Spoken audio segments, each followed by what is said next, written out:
Before we get started, I just want to be clear. These are my thoughts, my opinions. There's no guarantee that anything I talk about or speculate in this video will actually come to fruition.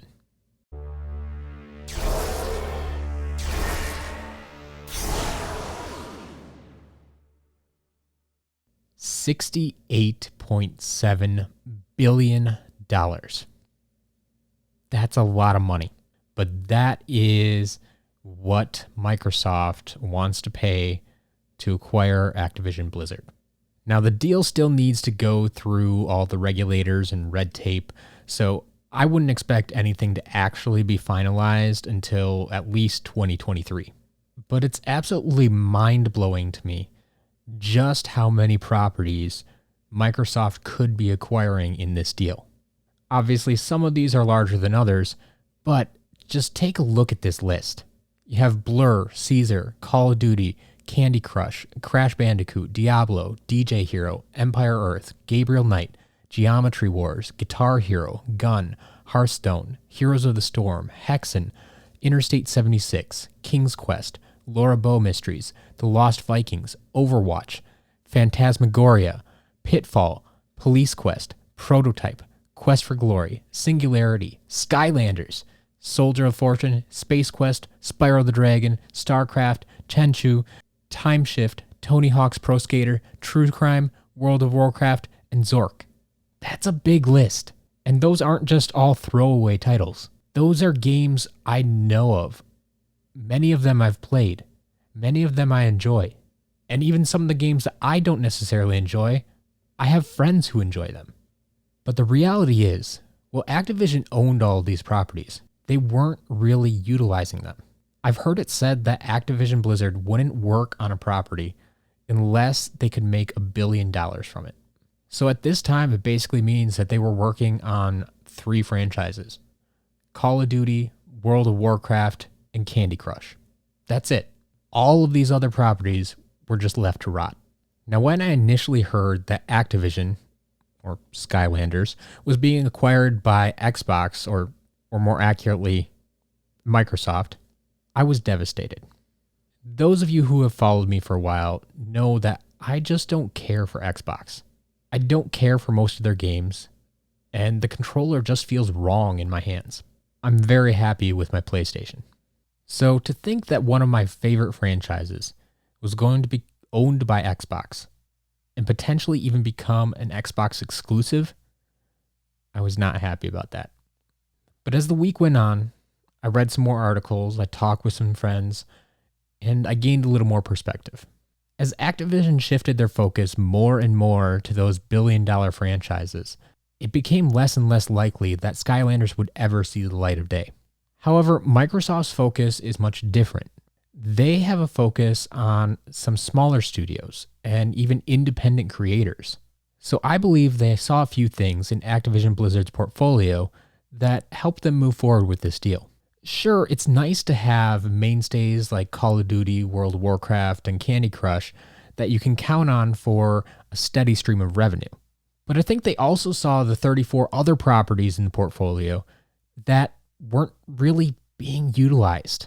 While they may not be able to produce $1 billion each on their own, they are still profitable, or can be profitable, if they're put to use. This is a big reason why I'm rather bullish on the Microsoft acquisition right now. I honestly think they give us a much, much, much better chance of seeing Skylanders resurrected. Whether it's a new game, a remaster, or something we haven't thought of yet, I think they are far more likely to do something with the franchise than Activision ever would have on their own.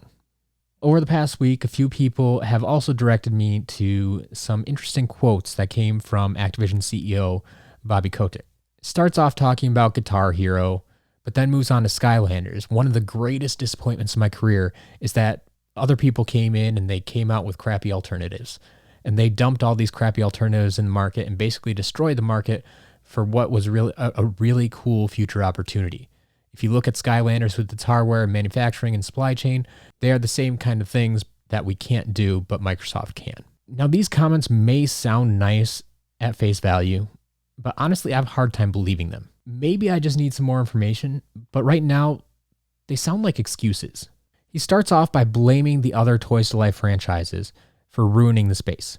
And well, that may be somewhat accurate. Skylanders was the first one to enter the ring, and they were basically the last one to leave. So I feel they could have continued on if they really wanted to. Then he starts talking about manufacturing and supply chain issues. What? You did this for 6 years straight. You know all about the manufacturing and supply chain. Sure, you have to add some more people. You have to pay a few more people. There's some more expenses. But you know how to do it. You know it can be done. Once again, I'm saying this sounds like an excuse. So when I read this, I basically hear production of physical products would eat into too much of our profits. So we're not going to do it. In any case, assuming this deal goes through, we won't have to deal with that for much longer. Now, what does the future look like? I mentioned earlier that I worried a little bit that Skylanders might become an Xbox exclusive. Well, that's still on the table. I think it's a little bit unlikely. While I don't like Microsoft, they're not stupid. And so I don't think they're going to shoot themselves in the foot. Kind of like the talk has been around Call of Duty recently and how it's such a big deal on PlayStation. And Microsoft seems to be in the camp that they're still going to create the game for PlayStation as well and not make it a complete Xbox exclusive. Doing that, I think they basically cut their profits in half. It doesn't make sense. In the same vein for Skylanders, Skylanders is more of a kid and family-friendly game. It has been long documented that it is best selling on Nintendo consoles, which makes sense given its genre. So once again, I think they would only be hurting themselves if they made this an Xbox exclusive. In my eyes, Xbox has always been a little bit more of a mature console, maybe not as family-friendly. And while a large portion of the original Skylanders audience has grown up and may own an Xbox or a PlayStation now, instead of just a Nintendo console, I don't think it would be a smart move for them to say, hey, we're resurrecting Skylanders, but you're going to have to buy an Xbox to play it. I just don't see that being a good move. I really think they would be hurting themselves by doing that. I think you got to at least keep it on Nintendo, and if you also keep it on Nintendo, you keep it on PlayStation. So I don't see it being exclusive. Could I be wrong? Absolutely. It's not my business. I'm not the one running the show. So we'll just have to wait and see. First of all, if we get a game. Second of all, how they handle it. As for a time frame, though, as I also stated earlier, I don't see this deal being finalized until at least 2023. So that's the very, very bare minimum. That is the earliest I think we'll see any kind of movement from our beloved franchise. I'll certainly be keeping my eyes out for any news pertaining to Skylanders and this acquisition. But even after it's done, I think it could take a couple of years to really see any products or games materialize from this deal. So there you have it. Those are my thoughts. Here's to hoping for Skylanders 2025. Let's see what we get.